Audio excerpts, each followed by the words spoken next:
Does this music sound familiar?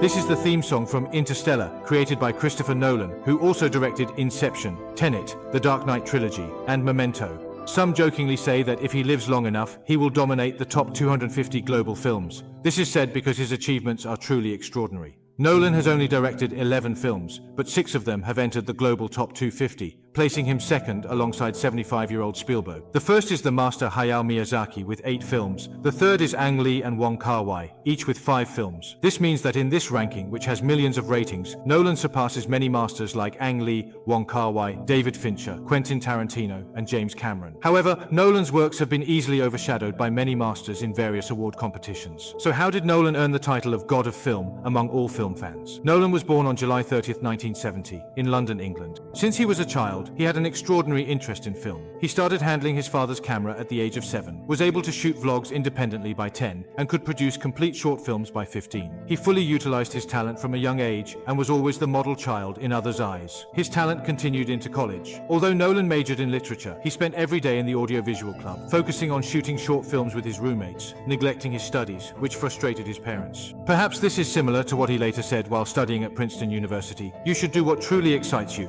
and trust that you must pursue your dreams and seek reality. Thus, he spent his entire college life shooting short films and writing scripts. It wasn't until 1996, when a sudden event occurred, that he truly embarked on his filmmaking journey. At that time, 26-year-old Nolan was about to graduate, but his family suddenly faced a loss. This made him lose many valuable items, including his favorite film camera, which frustrated him greatly. However, when the police investigated the incident, an angry Nolan surprisingly analyzed the entire case and the thief's motives clearly, providing assistance to the officers. Amidst the bewildered expressions of the police, an idea sparked in his mind. He wanted to use this story as the basis to truly create a film of his own. So he dug into all his savings, $6,000, and took on the roles of director, writer, cinematographer, and editor all by himself. If that's the case, then call the members of the club to help and ask friends to act. However, since friends have work to do, filming can only take place every Saturday. Thus, the filming continued intermittently for a whole year, and it took another year to finalize the debut film, Following, which completely changed his fate. It premiered at the Toronto Film Festival in 1998, marking the emergence of this genius. This challenging debut has a unique yet very appealing style, currently holding a high score of 8.9 on the template, and at one point it even made it into the top 250.